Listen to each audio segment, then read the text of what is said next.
Hi you guys, this is a video on regrouping, which is basically carrying and borrowing. If this is something that is confusing to you, then I hope that this helps clear this up for you.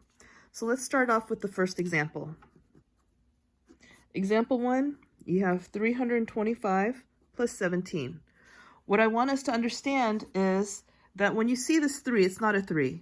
It just represents how many you have of 100. So this means you have 3 100s. What does this 2 mean? It means 2 10s. And what does this 5 mean? It means 5 1s. What does this 1 mean? It's actually 1 10, and this 7 represents 7 1s. So now that we have that, what does that look like in real life?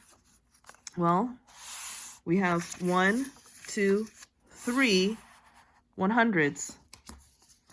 1, 2, 10s, and 1, 2, 3, 4, 5 1s.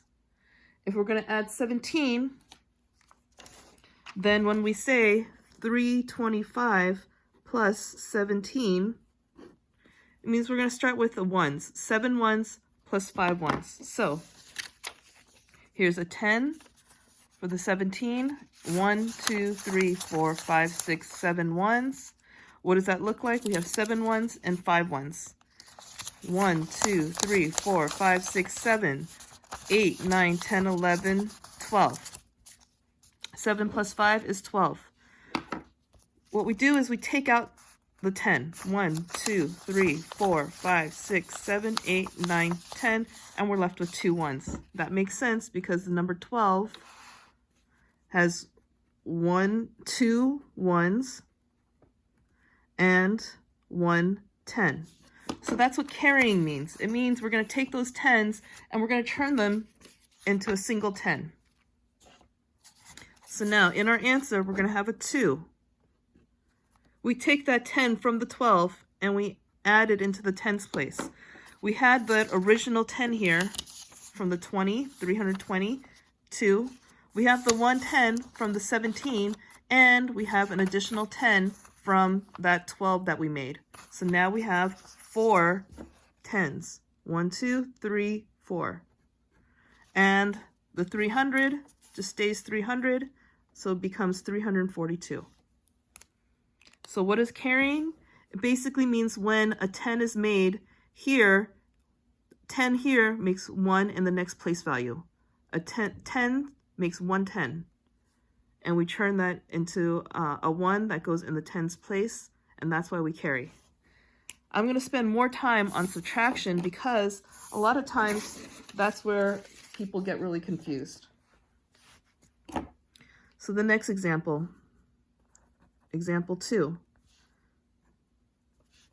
Let's take 532 minus 18. So we count out 5 100s, 1, 2, 3, 4, 5.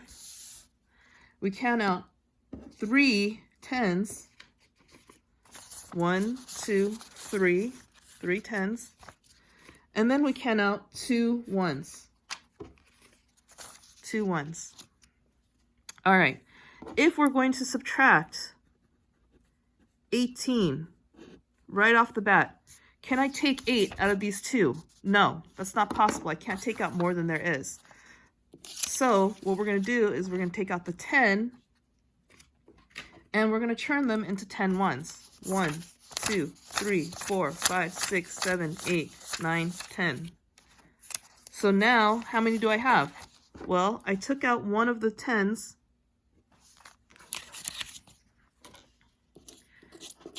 So now there's only 2. And I added in 10 more 1s. So now we have 12 1s. The 10 that we just added in plus the original 2. Now we can take out the 8. 1, 2, 3, 4, 5, 6, 7, 8. Remove it. And we have 4 1s left. Because 12 minus 8 is 4, as you see. And you know. Now, 20 minus the 10 from the 18. We just take out 110. And we have 1 left. So we have 500 and one 10 and 4 ones left after we remove this 18.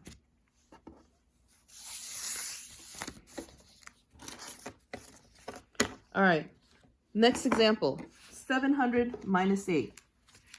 1, 2, 3, 4, 5, 6, 7. All right. Example 3.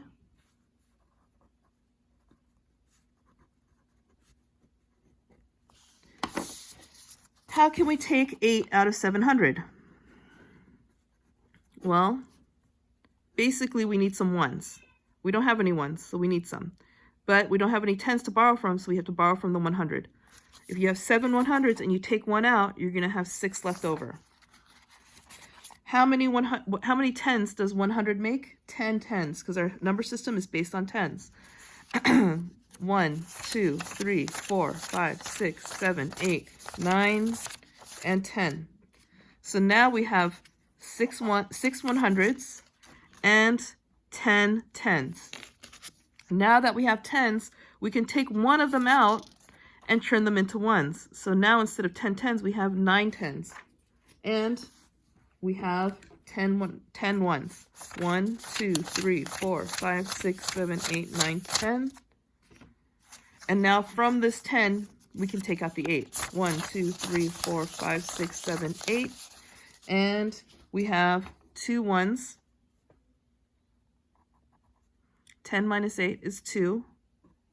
The 9 that we have left, and the 600s that we have left. So 692. Okay.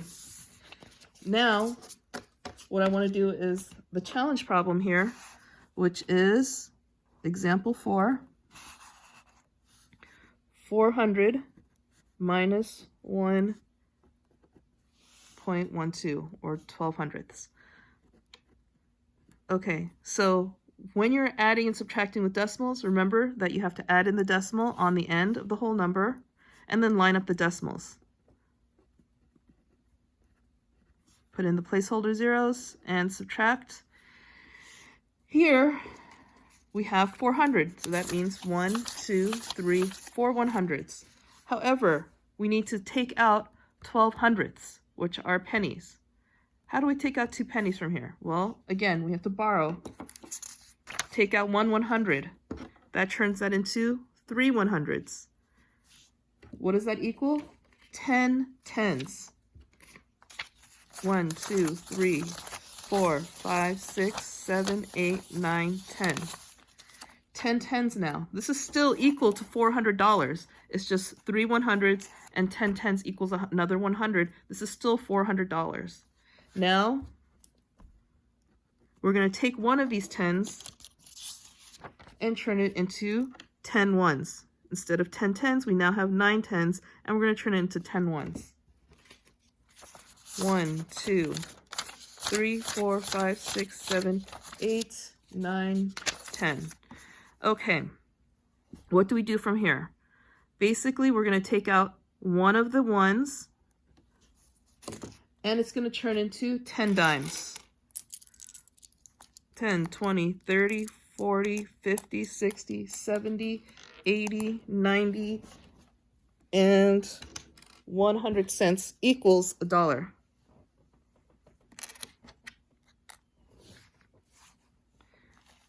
So we still have $400. It's just, we're just changing the form. Instead of just 4 $100 bills, we have 3 100s, 9 10s, 9 ones, and 10 dimes. And then 1 dime is going to turn into 10 pennies. 1, 2, 3, 4, 5, 6, 7, 8, 9, 10. Here we go, 10 pennies. And now, because we have 10 pennies, now we can take out 2 of them.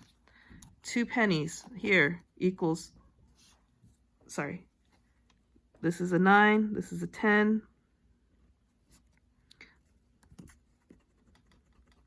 That stays a 10. We took out the 2 pennies, and now instead of 10 pennies, we have 8 left. 2, 4, 6, 8. We take out 1 dime for the 12 cents. And now we have 8 dimes left because we had 9. We took out 1. We have 8 left. From the 9, bring down the decimal. Now we're dealing with bills. From the 9 ones, we're going to take out 1 of them. Here we have $1 and 12 cents that we took out. And here we have our answer, which is what's remaining. So we took out 1 of the dollars, so we have 8 left, and the 10s stay the same, and the 100s stay the same. So we're going to, here on this side, we have $398.88. And that is what borrowing is. It's just changing the form.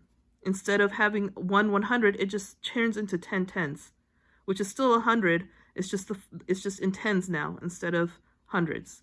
And we can keep doing that until we get it into the place value that we need to subtract from. I hope this helps. Good luck.